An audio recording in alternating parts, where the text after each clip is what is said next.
दोस्तों आज मैं आपके लिए एक थ्रिलर स्लैशर फिल्म लाया हूँ जिसका नाम है ब्रेवमेंट। ये मूवी 2010 में रिलीज की गई थी। फिल्म के स्टार्ट में 1989 का टाइम दिखाया गया है, जहां पेंसिल्वेनिया के एक टाउन मिनर्सविले में हम एक आदमी ग्राहम सटर को देखते हैं जो अपनी गाड़ी पर टाउन का चक्कर लगाते हुए किसी अकेले बच्चे को ढूंढ रहा था। आखिर उसे अपने घर के बाहर बैठा एक बच्चा मार्टिन नजर आता है जिसे एक ऐसी बीमारी थी कि वो फिजिकल पेन की सेंसेशन को फील नहीं करता था।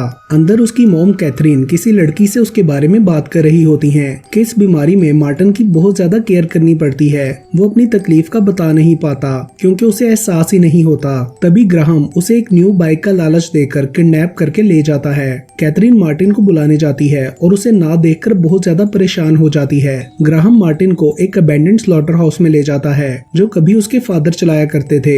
उधर उसने पहले से एक और लड़की को किडनैप कर रखा होता है। वो उस लड़की को मार्टिन के सामने ही स्टैब करके ब्रूटली मार देता है। ये देखकर मार्टिन डर जाता है और वहाँ से भागने लगता है, मगर ग्राहम उसे पकड़कर वापस अंदर ले जाता है। ग्राहम एक साइकोटिक सीरियल किलर था। उसके बाद हमें 5 साल बाद का टाइम दिखाया गया है। एक लड़की एलिसन अपने पेरेंट्स की डेथ के बाद उस टाउन में अपने अंकल जोनाथन के पास रहने के लिए आती है, जो अपनी बीवी कैरन और बेटी वेंडी के साथ रहते थे। घर पहुंचने पर वो दोनों एलिसन को बहुत अच्छे से वेलकम करती हैं। अगले सीन में ग्राहम एक लड़की मेलिसा को रेस्टोरेंट की पार्किंग से किडनैप कर लेता है जहाँ वो जॉब करती थी और स्लॉटर हाउस ले जाकर हुक से लटका देता है।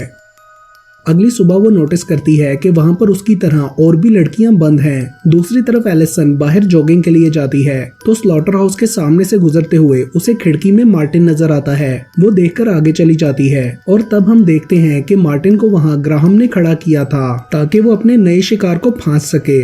आगे जाते हुए एलिसन की एक ट्रक से टक्कर होने लगती है तो वो खुद को बचाते हुए गिर जाती है। करीब खड़ा एक लड़का विलियम उसके पास जाता है और उसकी हालत देखकर उसे घर छोड़ने चला जाता है। रास्ते में बातें करते हुए उन दोनों की दोस्ती हो जाती है। जोनाथन उन दोनों को साथ देख लेता है। दूसरी तरफ ग्राहम फिर से मार्टिन के सामने एक लड़की को मारता है तो वो डरकर एक कैबिन में छुप जाता है जहाँ ग्राहम ने एक बुल के स्कल को लटकाया हुआ था, क्योंकि वो बुल्स उसके फार्म के जानवरों में से थे और उनको मारने के लिए वो बहुत गिल्टी फील करता था। उसने इस तरह के बहुत सारे अपनी प्रॉपर्टी पर लगा रखे थे और वो उनसे बातें करता था जैसे उन्हें देख रहा हो, जैसे वो कोई देवता हो। वहाँ भी ग्राहम पीछे से आकर स्कल से बात करता है और मार्टिन को डरने की वजह से सजा देता है और बेसमेंट में बंद कर देता है और फिर किचन में भी किसी साय से बात करता है। अगली सुबह स्कूल जाते हुए एलिसन के पूछने पर जोनाथन उसे ग्राहम और स्लॉटर हाउस के बारे में बताता है। दूसरी तरफ ग्राहम मार्टिन को बेसमेंट से निकाल लेता है और कहता है कि मुझे तुम्हारे सुकून से जेलसी होती है। अगले सीन में एलिसन स्कूल से अकेली वापस आ जाती है और विलियम से मिलती है। विलियम के डैड टेड डिसेबल थे, इसलिए वो स्टडीज छोड़कर काम करता था और डैड की केयर करता था। वो दोनों अकेले रहते थे। वापसी पर एलिसन स्लॉटर हाउस को देख रही होती है तो उसे ग्राहम नजर आता है, मगर वो इग्नोर करके आगे चली जाती है। दूसरी तरफ मार्टिन मेलिसा के कहने पर उसे खोल देता है। ग्राहम अंदर होता है और बुल स्कल से कहता है कि तुमने जो कहा मैंने सब कर दिया, मगर तुम इसे रोक सकते थे। फिर वो जाकर देखता है तो मेलिसा वहाँ नहीं होती। वो भागने की कोशिश कर रही होती है मगर उसे बाहर जाने का रास्ता नहीं मिलता। तभी ग्राहम वहाँ पहुँच जाता है। उसे देखकर वो छुप जाती है, लेकिन ग्राहम उसे पकड़ लेता है और उसकी टांग में हुक घुसाकर लटका देता है। फिर फर्नेस में ले जाकर बर्नर ऑन करके दरवाजा बंद कर देता है। वो दर्द और खौफ से चीखती रहती है। उसके बाद ग्राहम मार्टिन से कहता है कि अब वो तुम पर ट्रस्ट नहीं कर सकते। वो कमजोरी का फायदा उठाते हैं, तुम अपनी कमजोरियों को दफना दो। ऐसा फील हो रहा था जैसे वो किसी अनसीन पावर से डरते हुए बात कर रहा था। फिर वो एटिक में जाकर किसी डेड बॉडी से कहता है कि ये सब तुम्हारी वजह से हुआ है। शायद बचपन में उसके फादर ने उस पर जुल्म किया था जिसकी वजह से वो साइको हो गया और फिर उनको मारकर उसकी बॉडी वहाँ रख ली। अगले दिन विलियम एलिसन को डिनर के लिए लेकर जाता है और वापसी पर गाड़ी में बातें करते हुए वो दोनों एक दूसरे के करीब आते हैं। तभी जोनाथन वहाँ पहुंचकर एलिसन को ले जाता है और कहता है कि तुम्हारे फादर ने तुम्हारे लिए बहुत कुछ सोचा हुआ था। तुम अभी इन रिलेशन के चक्रों में खुद को ना डालो। तुम्हें एक बड़ी स्पोर्ट्स स्टार बनना है। ये लड़का तुम्हारे काबिल नहीं है। दूसरी तरफ ग्राहम एक और औरत को पकड़ लाया था और वो मार्टिन से उसे मारने के लिए कहता है, मगर वो चाकू नहीं पकड़ता। तो ग्राहम उसे टांगे पकड़ने का कहकर खुद औरत को मार देता है। ग्राहम चाहता था कि मार्टिन के अंदर से एहसास खत्म हो जाए और वो उसकी तरह सख्त बन जाए। फिर उसे धुलाते हुए ग्राहम को एक साय का विजन आता है और वो उस पर गुस्से से चिल्लाता है, अगली सुबह मार्टिन को विजन आता है कि वो भाग रहा है और तभी बुल का स्कल उसके सामने आ जाता है। उसके बाद एलिसन जोनाथन के विलियम के साथ बिहेवियर की वजह से नाराज होती है तो कैरन उसे समझाती है और उसकी बातों से एलिसन को पता चलता है कि विलियम की मॉम ने खुदकुशी की थी। वो विलियम के पास जाकर रात के लिए सॉरी बोलती है और उसकी मदर के लिए अफसोस करती है। तभी टेड वहां आकर उस पर गुस्सा करता है तो वो वहां से चली जाती है। स्लॉटर हाउस के बाहर उसे मार्टिन फिर से विंडो में नजर आता है तो वो अंदर चली जाती है। मार्टिन के पीछे जाते हुए वो एक रूम में पहुंच जाती है जहां उसे ग्राहम की डायरी मिलती है। उसमें उसने उन सब लड़कियों की मिसिंग न्यूज की कटिंग्स लगा रखी थी जिन्हें उसने मारा था और साथ उनकी कोई चीज भी लगा रखी थी जैसे कि बाल और रिंग वगैरह। एलिसन को मार्टिन की भी न्यूज मिलती है। तभी कोई आवाज आने पर वो रूम से बाहर जाकर मार्टिन को ढूंढने लगती है। वो उससे भाग रहा होता है। एलिसन उसे बात करने की कोशिश करती है मगर तभी ग्राहम पीछे से आकर उसे पकड़ लेता है और मार्टिन से कहता है गुड वर्क, फिर उसे भी बाकी लड़कियों की तरह लटका देता है।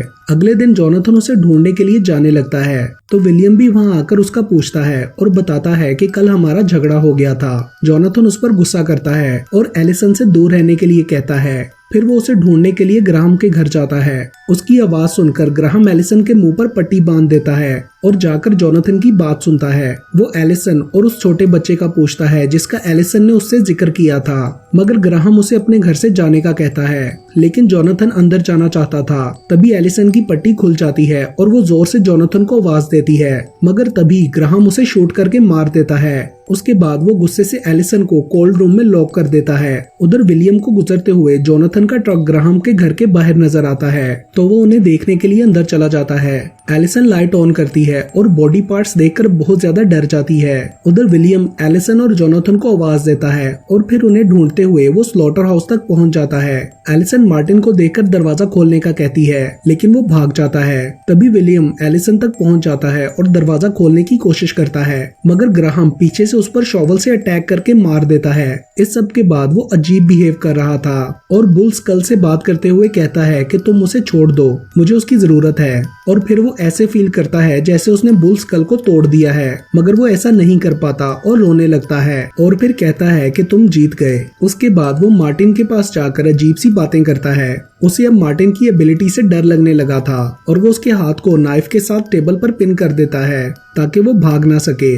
दूसरी तरफ एलिसन लॉक में रॉड फंसाकर दरवाजा खोल लेती है और भागते हुए मार्टिन को देखकर उसके पास जाती है और उसके हाथ से नाइफ निकालकर उसे भी साथ ले जाती है और बुल के स्केलेटन को गिराकर कहती है कि इससे मत डरो, ये कुछ भी नहीं है। मार्टिन शॉक्ड हो जाता है। ग्राहम जोनाथन की बॉडी को उसके घर ले जाता है और जब कैरन दरवाजा खोलती है तो वो उसे पकड़ लेता है। कैरन वेंडी को भागने का कहती है तो वो जाकर अपने रूम में छुप जाती है। ग्राहम कैरन को स्टैब कर देता है।